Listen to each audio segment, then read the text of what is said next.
What is up? It is Shaf, and yes, it's Shaf, and it's Wednesday, February 23rd, 2022.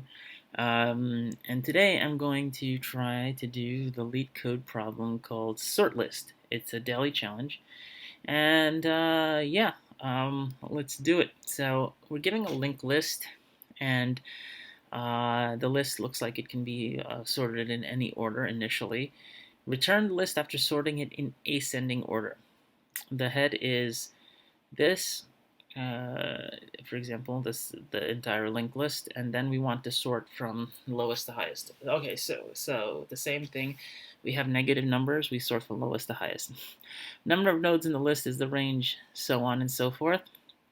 And can you sort the linked list in log O of n and log n time with one O of 1 memory, constant space? Well, yes, I think I can, uh, though not probably in the way that most people are thinking about it. Um, whoa.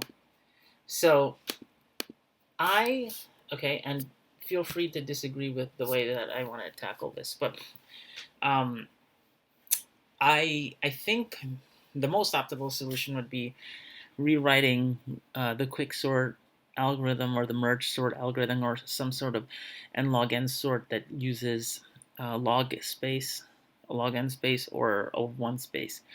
Now, I don't have those at the tip of my hand right now, but I do know uh, that there is a way to sort this, and I believe that we can sort this list in constant space. So, if all of you know how a heap works, right? A heap uh, is a data structure where you put in data, right? You put in unordered data, and the data will be stored in the heap in sorted order, um, according to some sort criteria. Meaning, I can, as I access elements of this heap, right? And by the way, entry into the heap of each element, if I do each element one by one, is log n time, right? So if I want to get the top element off the heap, right? It's a heap because all the elements kind of sit in a sort of semi-tree structure inside this heap. Then I would pop this top off, and as I pop it off, the value would essentially be popped off instantaneously, and the rest of the heap would be popped off in order. So insertion, right, is log n for each element. Popping off is constant, uh, and the reorganization of the heap occurs below. Um, and that's about it, right? So this heap is reorganized, I believe, in log n time, actually. So whatever the case is. So let me show you. It's easier to talk about how I plan to do this. So heap is implemented with a priority cube data structure list node. PQ equals new priority queue list node. And what we need to do here is I need to use a custom comparator, right? Because the heap data structure doesn't know how to handle list nodes right off the bat. So, but it does come with a way that I can insert a new a new comparator of my choosing. So this is how I write my comparator. Public int compare list node A, list node B. Okay, return a.val minus b.val. Okay, what does this do? For those who are not familiar with writing comparators, this is basically the criteria at which the elements will be sorted. So they have a value. Each of the list nodes have a value. And how do I determine the total ordering of these list nodes? So the compare value returns -1, 0, or negative 0 or positive. When it's negative, that means that the element should be placed before A should be placed before B. When it's positive, B should be placed before A. And when the difference is zero, that means that A and B are equal, or they have equal values, right? So you can see how that comparator works there.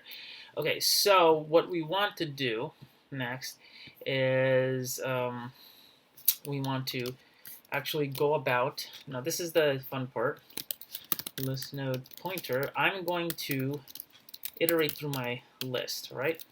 So I created a pointer to keep track of the head of the list, right? And what I'm going to do is as I'm iterating through the list, right?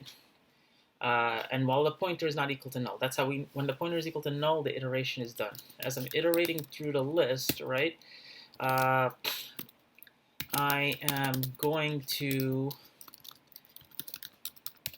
add the pointers to the queue. And I'm also going to detach the pointers from each other. That's why I'm making this temp value here, right? So I want to detach the list nodes from each other. Pointer, do I have to do that? Probably it's safe, right? I might not have to, but that's at least I think I do. Maybe I'll try it out later. And so this is basically this little trick here is detaching the pointer from its next element and just putting the raw elements in the list, right? The raw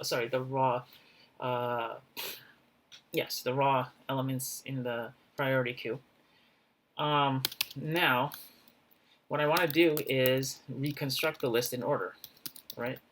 So pointer equals null. I'm resetting my pointers and my head, right? Because the head is now going to be different, right?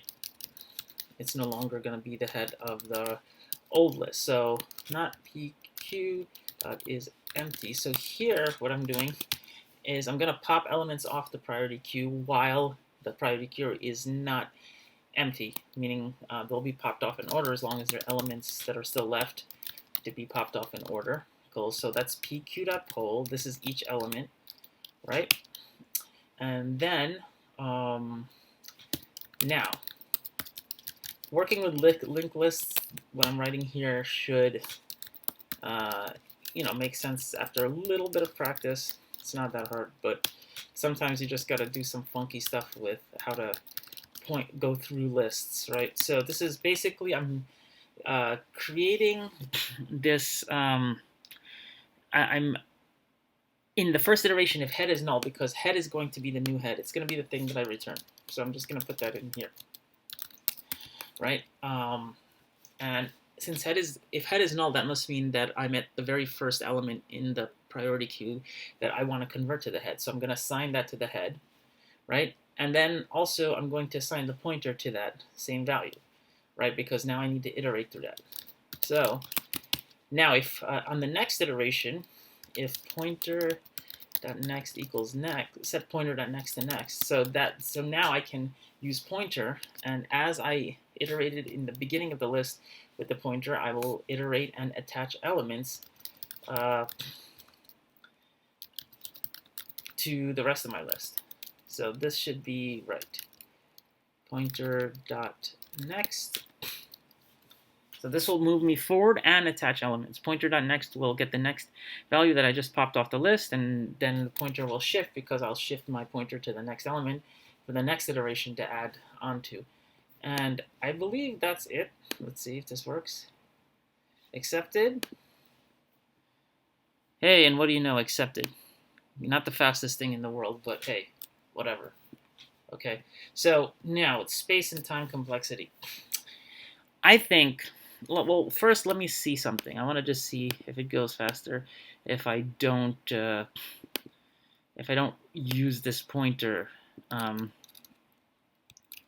I don't use this temp value here. Let's see. Yes, see, I need to use this temp value, otherwise I'm hitting a cycle. Okay, so I believe that I am not using extra space by the time I'm done with the end of this program, I'm not using extra space. And the reason why I say that is because I'm taking elements out of the priority queue, right? Or sorry, out of my linked list. I'm putting them into the priority queue. And as I do that, the linked list vanishes. So the linked list reduces in size, and the priority queue increases in size correspondingly, right? And then by the second, that's the first iteration. By the second iteration, as I iterate through the priority queue, I eliminate elements from the priority queue and re-add them back to the linked list. So at any point in time, the space I started out with, minus a little bit extra constant space for like stuff like this temp, or stuff like uh, yeah, stuff like the temp or the head pointer or the priority queue data structure itself, the constant space, a little bit of constant space besides that, the amount of space in the end is equal to the amount of space in the beginning, right? If I at any point had a data structure that had the same size as my linked list at any point, right? Like it wasn't increasing in size. I wasn't taking element by element off, and then if I was just increasing the size of that data structure, then I would be O of n space. But I don't know. Feel free to comment and let me know what you think. Like, subscribe, and have a good time coding. I'll see you later. That's my video.